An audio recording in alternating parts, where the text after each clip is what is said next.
The main purpose for this event is to raise public awareness for juggling, and we are starting a juggling club called Identified Flying Objects in Bloomington. And so we wanted to raise public awareness and get some really good jugglers, really neat things in here, and we thought people would say, wow, I want to learn how to do that, and so they would join our club. Lots of amazing things going on at Juggle Fest 90 with the identified flying objects. There's a 10, a 15-foot unicycle, 10-foot unicycle on the basketball court. There are torches, flaming, juggling fire being passed between two people right next to the court, right directly in front of me. And on the tight wire going across the creek is Jennifer on the unicycle on the tight wire across the creek. If she falls, what will happen? This thing gracefully. Actually, where's Ben? Hey, Don, come here. Or Ben. So Ben, is come that my here. 7-Up you're drinking? This is your 7-Up you don't drink. Hold the pole. Or, no, I guess grab the cycle. You were going okay.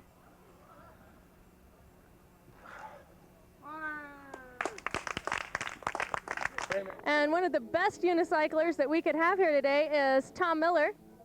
This is Tom, and he makes all of his own unicycles. He drives around in this bus all over the place and has these fantastic unicycles. So how did you come about to make all of these unicycles?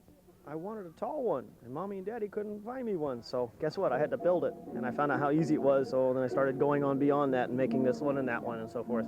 So I hear you have one that's 22 feet tall, is that right? Yeah. It reaches for the clouds. Yes, I can't even start to imagine. Would you like to show us some of your other unusual things that we have here? Unusual, you want unusual. Okay. Tennis shoes. How about a unicycle made out of tennis shoes? Yes, yes. Okay, how are these took together? How is this? There's a steel band on the inside to make up the main wheel, and then you chop in between each one of the feet, add legs, and tie the shoes on. It's basically all there is to it. It's a very bumpy ride. To it. Yeah. Bumpy ride. Now this one's neat because I've only made about 6 of these things. Uh-huh. I've got one. Ringling Brothers Circus has got one. Ringling Brothers in Japan's got one. I got one in Bulgaria and one in Alaska. Oh, wow. That's really interesting. The one item I make the fewest of, it's scattered throughout the world the most. Right. Would you like to write this for us? Write it? Okay. Hey, I got to kick out of this one.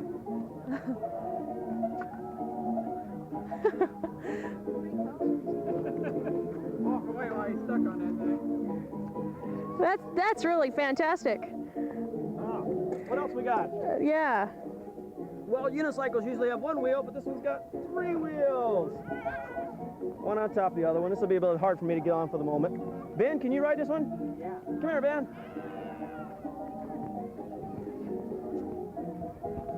Quickly, Ben. So let's see. We've got this wheel driving this wheel, which drives this one. Friction. Friction. This is Ben Shelby. He also lives from Kokomo. Ben Shelby from Kokomo.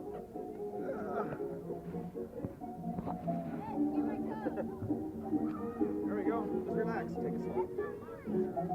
Smile for the camera. Bye. Look, hands no ma.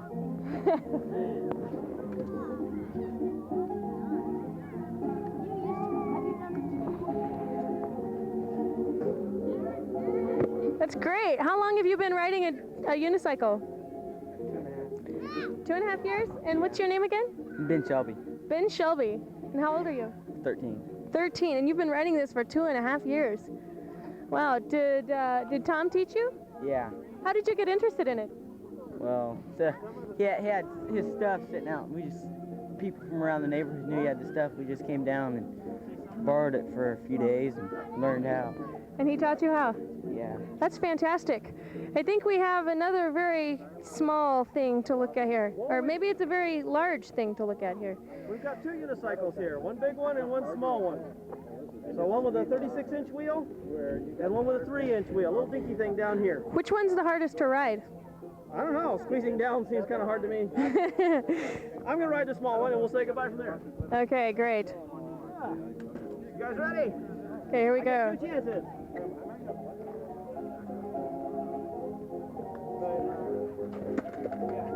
Well, that's one.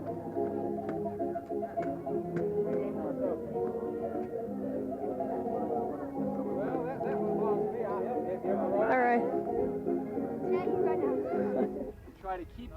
movements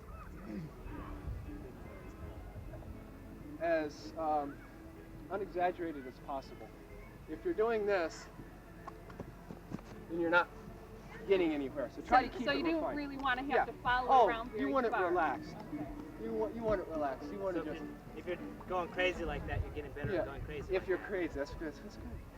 Yeah, if you're going crazy, that's all you're practicing is being out of control. Okay. So the idea is to keep it in control for just a little short time. You go boom. Okay, there it fell. So it's better to All right, stop, then stop. than to keep.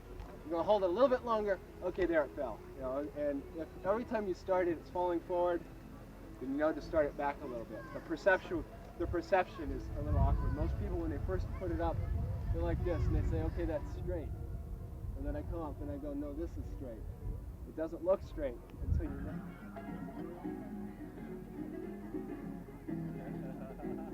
Yeah, there are some points which are far more comic than others. The chin is a very common point. The nose is a common point. So, how long have you been juggling, Steve? I've been juggling about 8 years.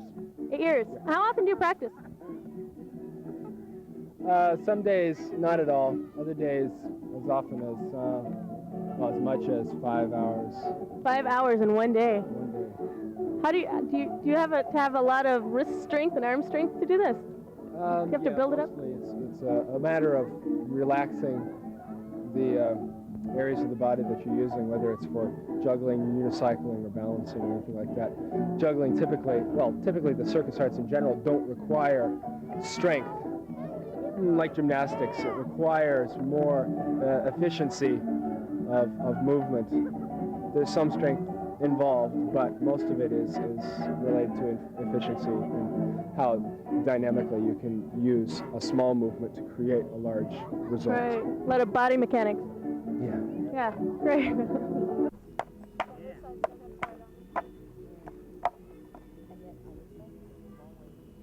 Rolling tricks. Whoops. Use this in my routine.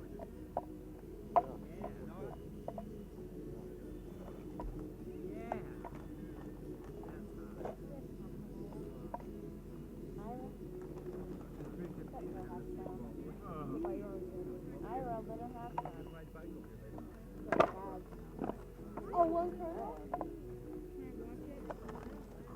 Uh-oh. And this is the last one. If I get this right, it's pretty amazing.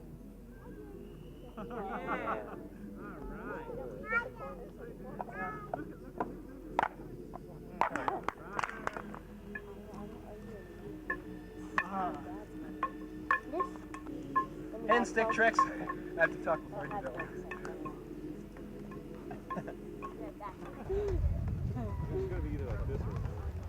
That's. Hold it. There's a spot in there where the timing's off. Juggling is everywhere. I learned this to annoy my mom at the grocery store. Even the sound man juggles.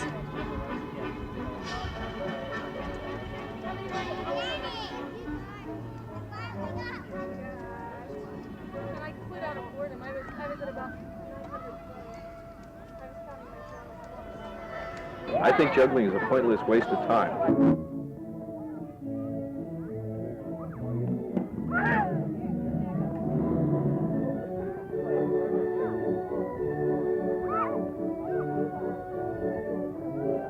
I've been walking the tight wire and riding unicycles, trying to juggle. Do you have a tight wire at home that you practice on, or how did you get started? I'm in the Peru amateur circus. I'm an amateur. I do this for fun, and that's about it. But we do shows every year on a 22-foot wire. Wow. And actually, I've only been walking about a total of 7 months now. Wow. 3 months in 1989 and 4 months in 1990, and I've walked without a net one weekend. What made you decide to do this? I've always wanted to learn to walk wire. Really?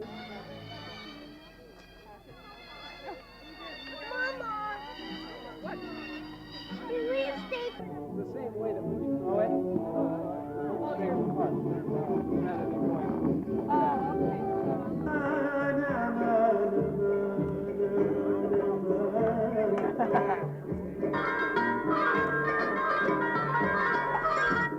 Hi, Roger. Hi. Are you having a good time out here today? Oh, heck yeah. Okay, what have you been doing? What have you...